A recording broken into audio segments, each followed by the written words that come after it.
Cassie Pound, you are the co-owner of Quality Heating, Cooling, and Plumbing. Welcome to the Toolbox for the Trades podcast. Thank you. I'm super excited. I am super excited for you to be here as well. You and I have been Facebook acquaintances for a couple of months. I know you're super active on all of the groups, and you're really passionate about sharing your story and advice with your fellow contractors. So I can't wait to talk to you. But we are going to start this conversation the way we do every single one, which is, how did you get into the trades? I always love the question because I think the answer is exactly how most people thought I did. I married the HVAC guy, right? I married him, and he was in heat and air, and I didn't really know what that was. I was a manager for a retail company at that point, and I just, that's what I thought I'd do forever. And then here we are, going out on a limb and trying things ourselves, almost, 9 years later, full time. So, but yeah, that's how I got into it.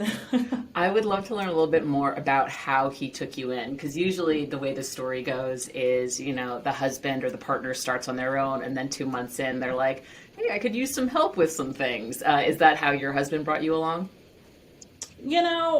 Kind of. He had built this business back in that time. He worked for a commercial company, and he had the ability to do his own thing at the same time. And so what we found was he was just working 100 hours a week for both. And so when he finally took that leap to do it himself, it was probably already too late. And so I think hindsight, we could look and say, if we would have done it the traditional way, he would have started, and then I would have came a few years later.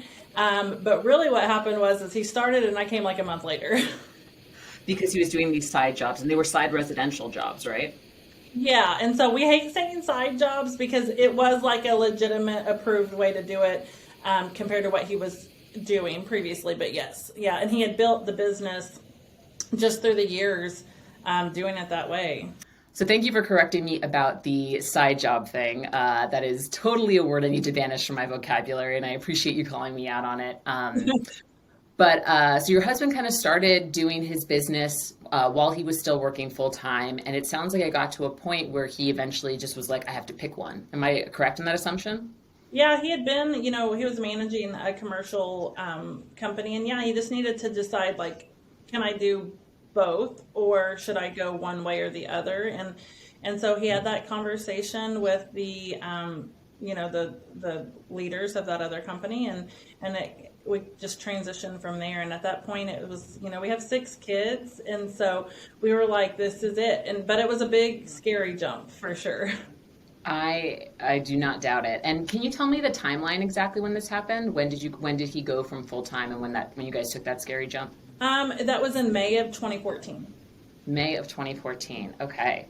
Yeah. So before we go into where you guys are now, or how you got to where you are now, can you just tell us a little bit about the breakdown of your business, what kind of work you guys do, how many technicians you have, and how that's broken up between HVAC and plumbing? Yeah, so we have a team of about 48 people, and we are heating and air and then plumbing. So we added plumbing about a year ago. About 2 years ago. And then, but we're still about 85% HVAC and 15% plumbing. Nice. And is it primarily residential? Yes, all residential. All right, cool. I definitely want to get into the plumbing thing if we have time later, because I love talking to folks about opening up new divisions. But when you first came aboard in 2014, I believe you had about 12 employees, right? Yeah. No, in 2014, it was like 3. Me. It was like 3. In 2014, yeah, it was Oscar, and he had a helper, and then me. And now we're at almost 50. So I would love to talk about some of the big catalysts that helped you and your husband get to that point. I think the biggest thing, so I said I came from a primarily retail background, and I am a huge fan of retail because anybody who's ever worked retail has learned that a lot, a lot about the customers, the customer experience, and so you just really get it. And so this gig is no different. It's just you're now in that customer's home, you're in their space, and so what we've done is just always focus on the experience, not just for the customer, but for our teammate as well. And so what we've found is by just by focusing on that, everything else comes. The revenue comes, the applicants come, everything else comes. Because if you have a customer that enjoys you and you have a teammate who enjoys coming to work, everything else is just the process after that. 100%. And speaking of, from my experience in retail, which I don't have much, I was definitely more of the food service type of person when I first started. You really, so a lot of the times, folks who work in retail don't get that amazing experience. And I think that's why there's a lot of turnover there. Would you agree? Yes, absolutely. And so, I was a manager for a big box company for years, and absolutely, you just don't know what you're going to get from day to day. And then a lot of times the retail employees are of that younger generation, and then there's just so many pieces there. And so I still think waiting tables, I did that also. Waiting tables and working in retail have been two of the biggest pieces of what's molded me, because I understand two sides. When I'm sitting at a restaurant and the food's not coming and I'm like, oh, I really get it now though. I still remember, like, this isn't their fault. Or it might be, but it might be from something else, and everything kind of triggers everything else. And so I think if you take those experiences and kind of just apply them to this industry, it's all the same. It's just working with customers and providing experiences that last. That's awesome. And a good one that lasts. Good one that lasts. I would love if you could talk some specifics about, how you really deliver an excellent customer experience and how you provide a great place for your teammates to work. So one of our core values is serve people.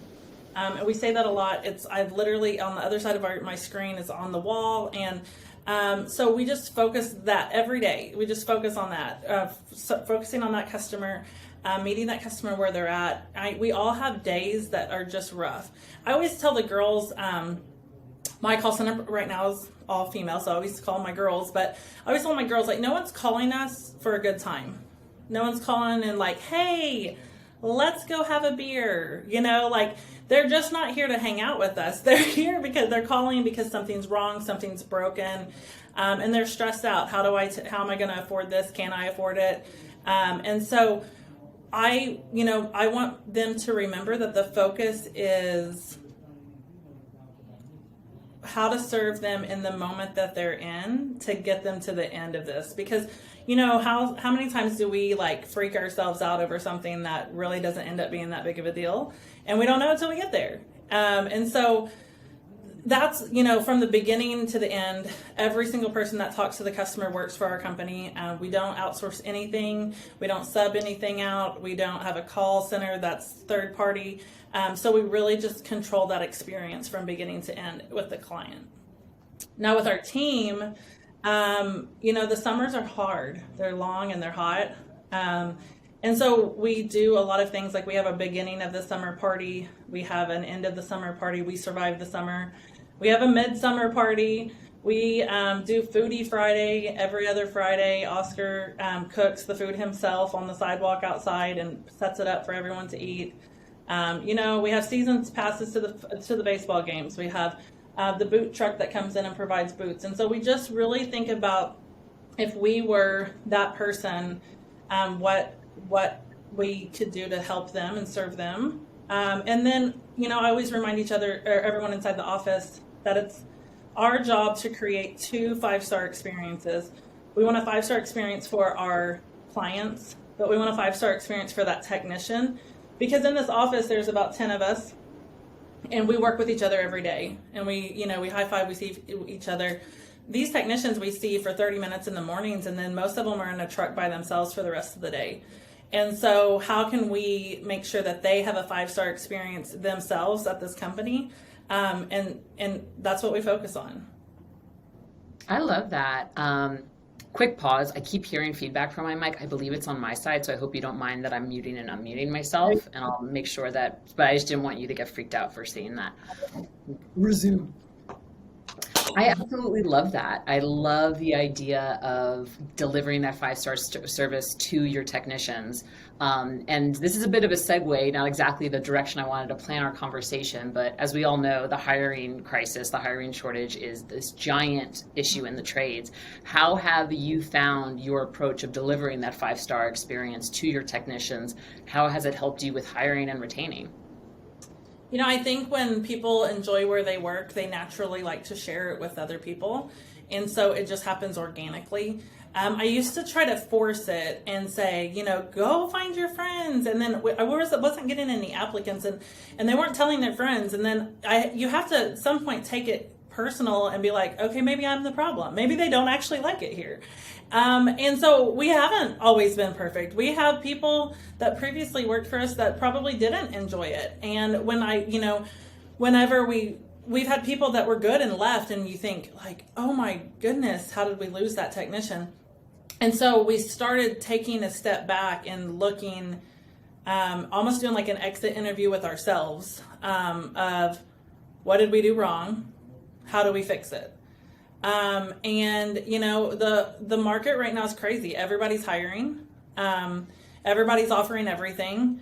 At the end of the day, it just has to be you doing what you said you were going to do, and you meeting that technician where they're at, and being available. We have a ton of one-on-ones. Our techs have a one-on-one every week, whether it's with their direct manager or me or Oscar. I sat down with a technician this afternoon, an installer, because I haven't had any one-on-one time with him in 30 days or so. And I just wanted to know how he's doing. He's trying to buy a house, and I want to know those things.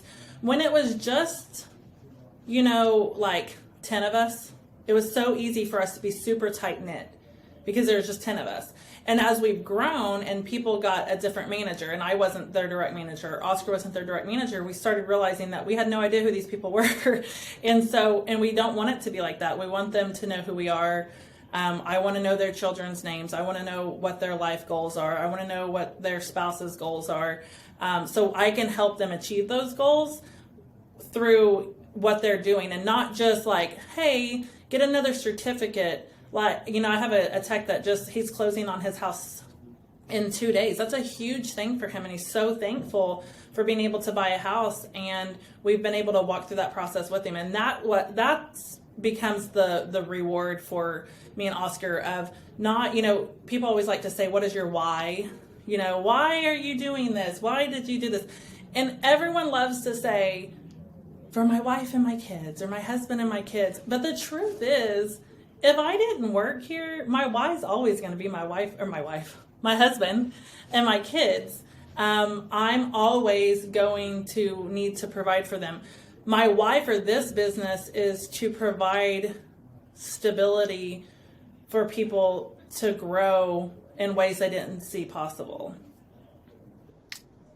I love that answer so much. And I just want to thank you for your vulnerability in that answer, and for being honest with sometimes we don't get it right all the time, but we try and learn from our mistakes. And I love the question why. It's so true. It's like, what is it though about this specific business that is my why? And you said one thing I just really want to call out, that it's like, we want to we want to celebrate our technicians' milestones, not just the ones where they're earning a new certificate or maybe getting their master's license. And finally, it's so difficult to maintain that tight-knit community, to get to know your employees as you're experiencing really rapid growth, which you guys certainly have. I mean, you 5x'd your business in less than a decade. Like that's got to be a lot of growth and a lot of strain on a system. So I applaud you for being so willing to make the time to get to know each and every one of your employees. Yeah. It's definitely something that I had to have that conversation with myself about, and Oscar as well, of like, how are we different than every other company? Our trucks are orange. and our logo's amazing. Like, we look really good, you know? But beyond that, what else is it? Because there has to be some substance for people to want to stick around and want to do what they're doing. 100%. Now, you already mentioned that you have 6 kids and you work with your husband. 4 of your children, right, also work in the business. Yeah. I'm sorry, you said 4 or 3? 4 to some degree. To some degree, okay. Some work part-time, yes. So I love talking to folks about working with their family in the dynamics of a business, but I think you have a really unique perspective because you also have your children working for you as well. So what would you like to share to other folks listening who are, chances are, most likely working with a sibling, a parent, a spouse? Like, what have you learned to really make that work? I was sitting at a training one time, and this lady told me, she said it works for us because we have hard rules. We aren't allowed. We don't talk about it, and unless we're in the building, and then when we go home, we don't talk about work. And I'm like, that would never work for us. I enjoy what I'm doing too much to not talk about it. But the truth is that if I didn't work here and I went to work today, and then I came home, I'm going to naturally talk to my husband and be like, today at work, I did this and I did this. And that's still true because we have separate roles and separate offices, and we're not just like holding hands all day long, walking through it, you know? And so we are going to still like download what happened throughout the day. Having our kids work for us is just a whole different ballgame. We have, they also live with us. I have one that, he's like a fill-in when he's in between gigs in his industry, and he's a great hand. But, the thing for that is I think that was harder for them than they thought, because at first, when we first brought one of our kids in, I think our team kind of walked on eggshells at first, like, this is the boss's kid. And then I went out there and I'm like, nope, I want them, my kids will tell you now they have the raw end of the stick, now they're young, and I don't know when they're in 15, 20 years, it could be, it's going to be totally different because they're going to have shown themselves and proven themselves. But from the very get-go, we have set the expectation to our team of, this is not our kid right now. This is your apprentice, and you are training them. He gets in trouble, he gets fired, he gets everything the same. He is not our child. And in fact, our kids most of the time call us Oscar and Cassie instead of mom and dad, because they don't want to break that. They want their peers to respect them, of like, oh, he's running to mama, and so he'll walk in and say, one of them will say Cassie, and I'm like, yeah, it took a little bit, but I get it now. Because they want their peers that they're working with to respect them too, and not think that, oh, he's just running to his parents. And so they've had to prove themselves. They've had to jump in and just figure it out just like anyone else would, and they don't get any slack. Now, one thing that we do as well is they aren't allowed, they can come home and tell us about their day. They live with us, that's going to happen. They're not allowed to complain about a job or a teammate to us. They need to, if they have like a true complaint about someone, they need to go to a different manager, because we don't want to put them or us or the technician feeling like they're going to be the topic of dinner time conversation tonight. We just we nix that and say, no, if you've got something that you're concerned about, you can talk to another senior manager. And that doesn't ever become an issue, but now we don't worry. I don't want our team to feel like, well, he's going to run and tattle on me because I didn't use my blinker or something, That is so important to establish those boundaries. And as you were talking, I just realized I've spoken to a lot of owners who grew up in the family business and are now taking on the ownership. I have never spoken to a partner team that is now bringing their young children into the business and what boundaries are required there. So thank you so much for giving that perspective. Yeah. What exactly do your kids do in the business, if you don't mind me sharing? We have one of our kids he's actually in tech school for HVAC, and he works every morning from 7 to 11, and he's in the warehouse.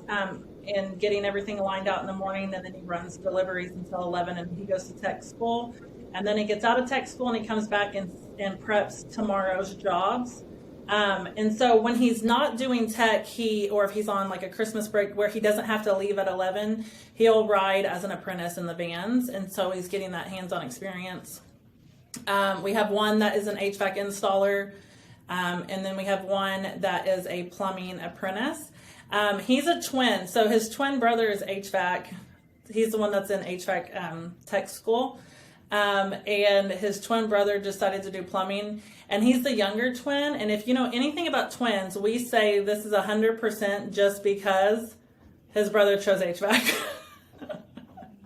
So it's just like he needed to go a little bit against the grain, and so he chose plumbing, which is great. We're super excited, and he really likes it. And you know, plumbing's dirty work, and so when people want to really truly sign themselves up for it, I'm like, heck yeah. That's awesome. And yes, I actually know a couple twins and can 100% confirm. My sister and I are close in age, and we took very different life paths. So I think even just like the close gap can sometimes do that, but definitely as a twin.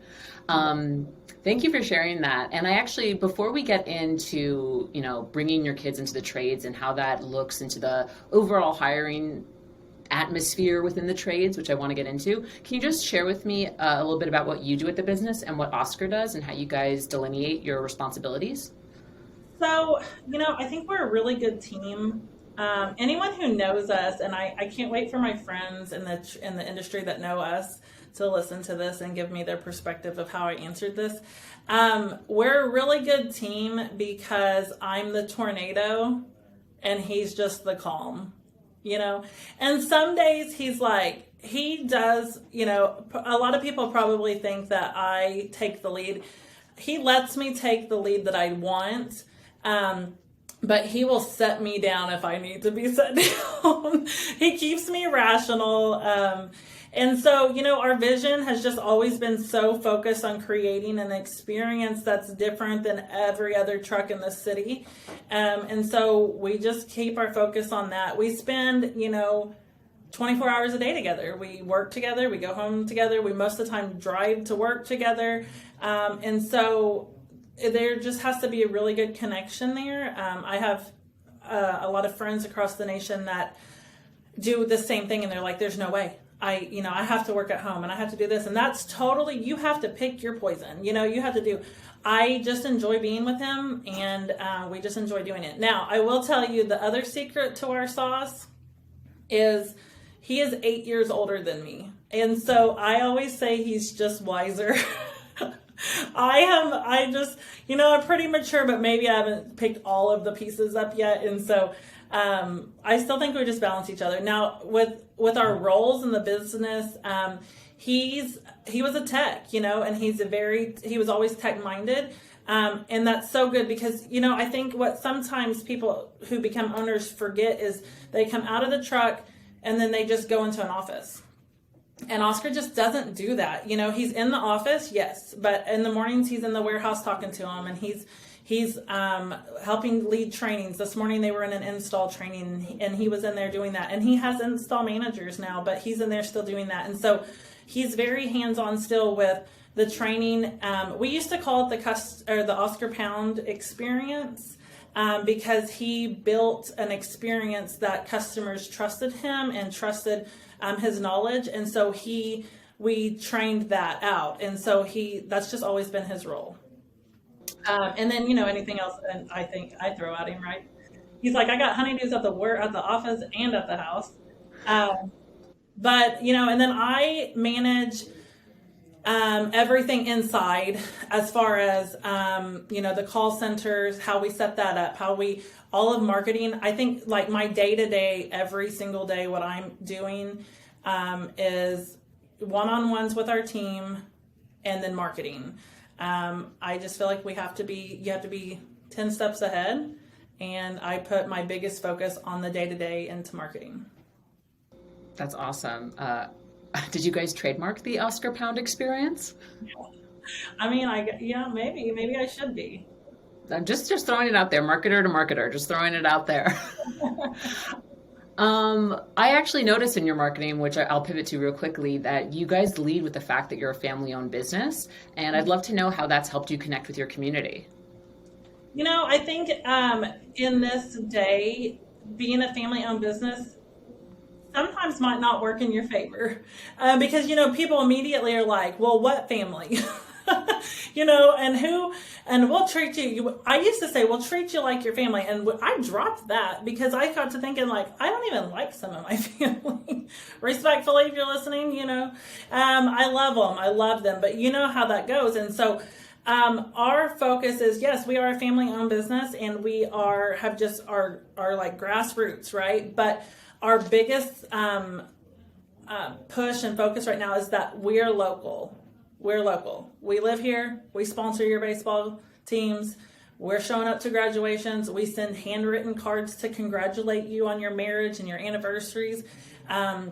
We actually have 4 billboards up right now where we celebrate every week. They change to 4 different things. And so this week's is a local high school wrestling team went to state again. And so we have them, and the billboard says, we love to celebrate you. And so our focus is yes, we're family owned, but we're just really also just locally owned. 100%, it's us.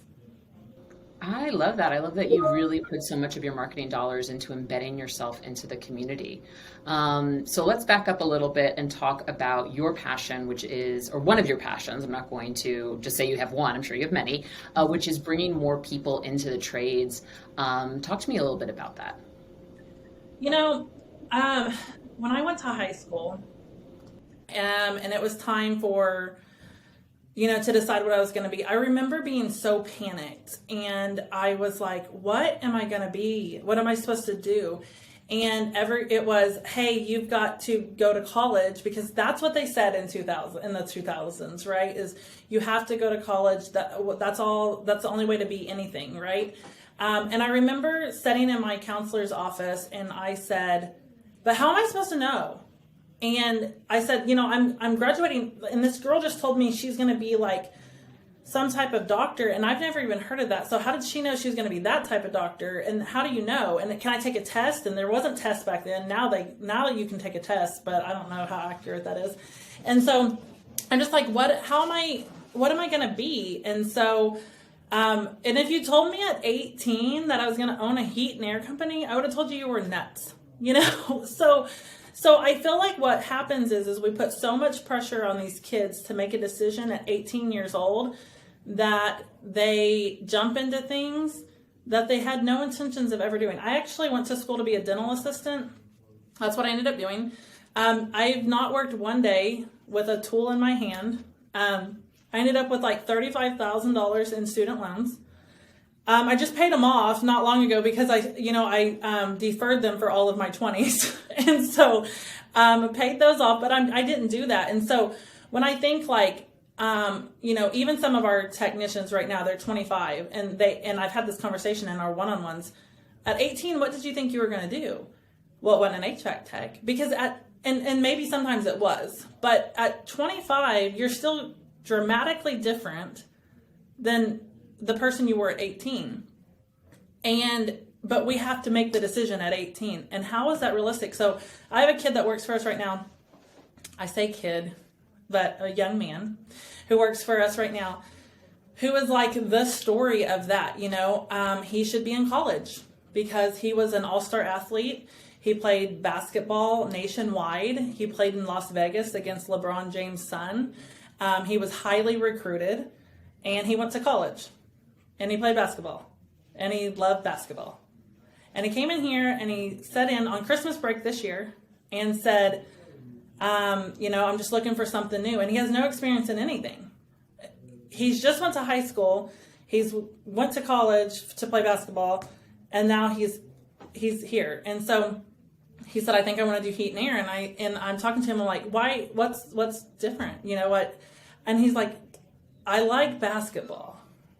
I didn't like college. And I'm like, you know how often that we put that on these kids of, he was Mr. insert school name here, high school. Everyone was following him, but he just liked basketball.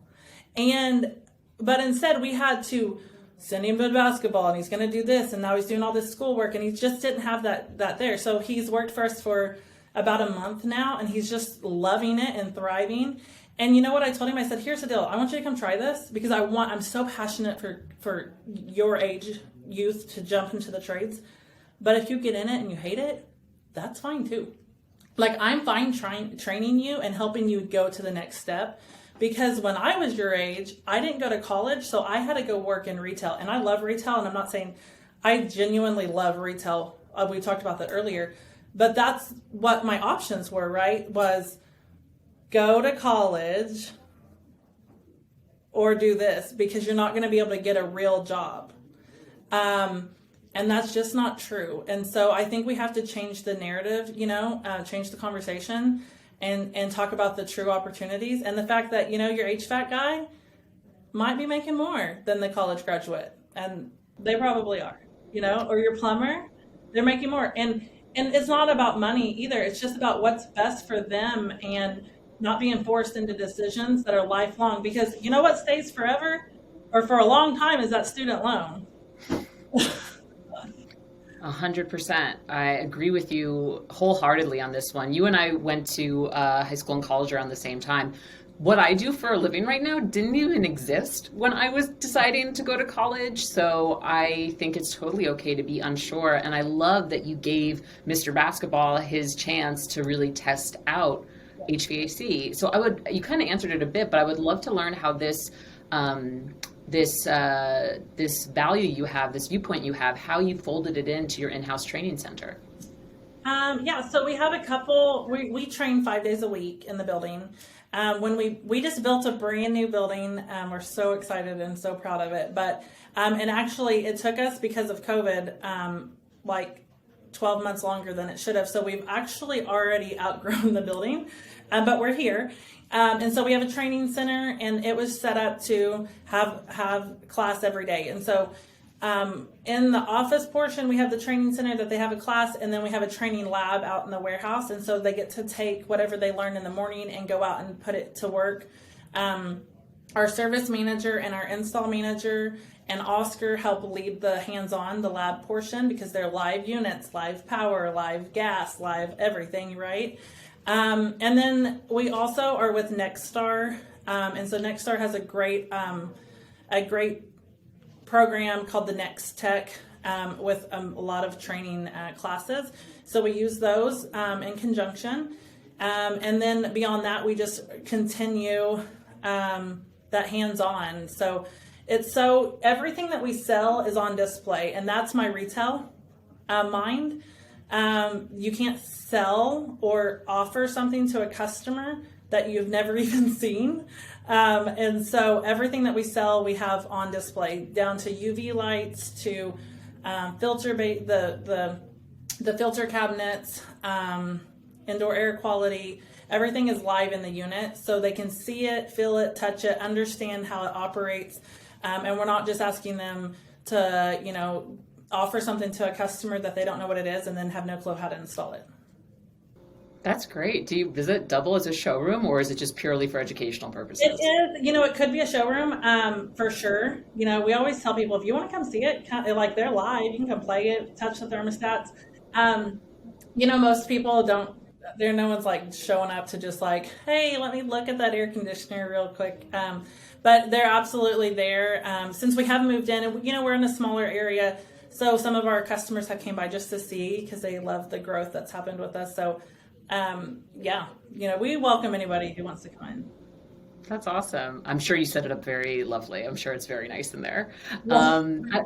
The second half of your whole spreading the message and the opportunity that exists in the trades is also getting more women in the trades. I'm very passionate about that as well.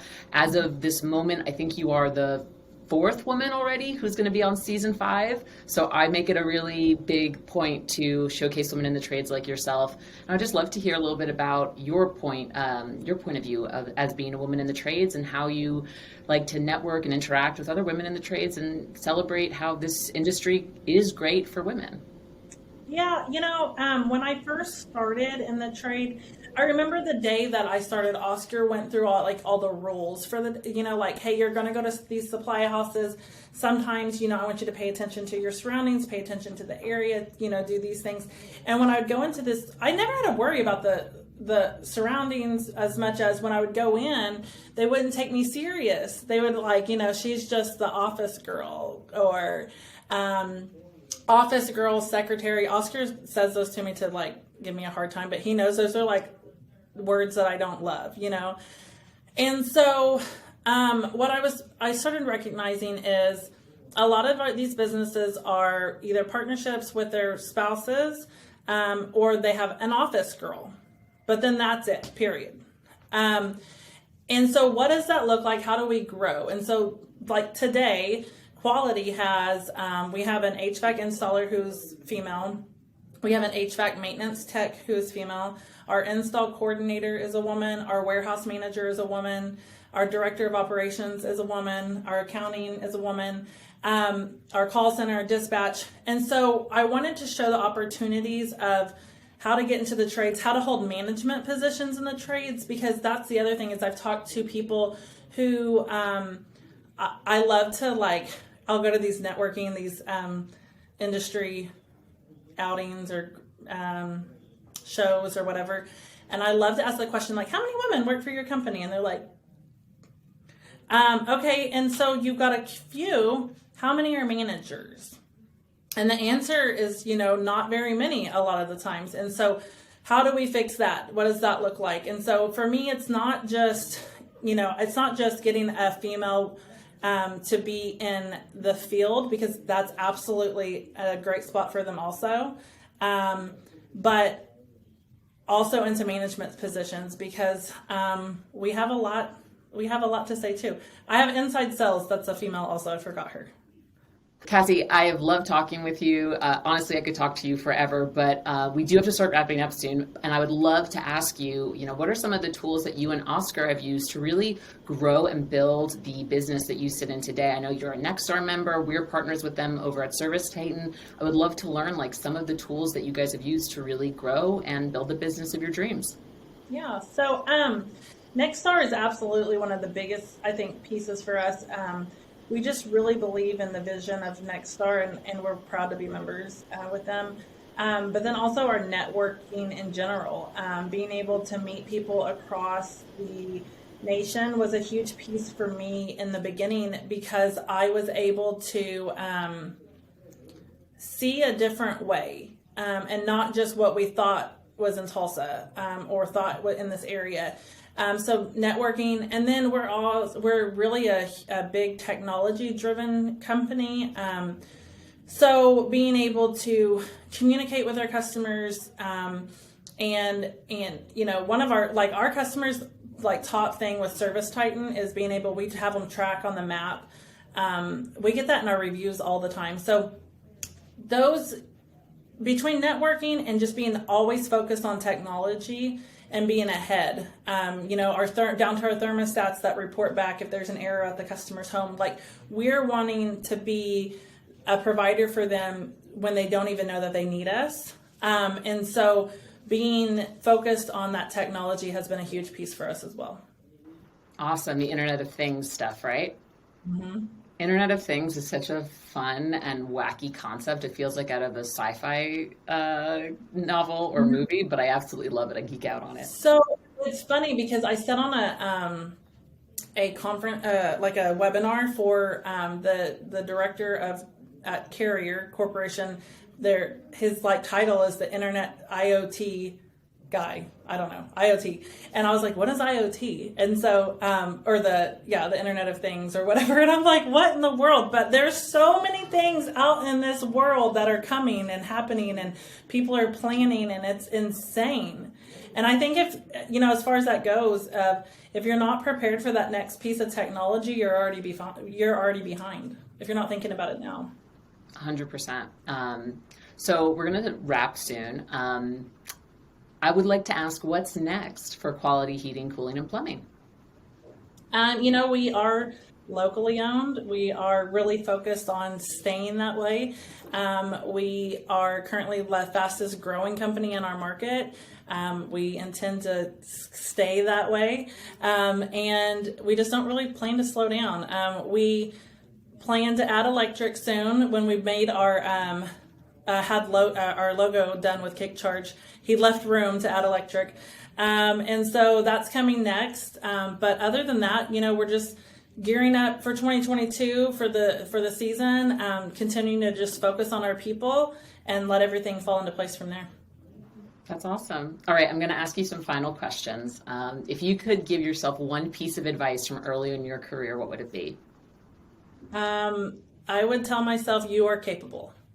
I look back now and I think, how in the world have we gotten here? And it's twofold, like, oh my goodness, praise God. But then the other piece of it is I just didn't give up, and I kept asking questions, and I let the men make fun of me if it was a dumb one. And I just kept doing it. And I would tell myself, buckle up, girl.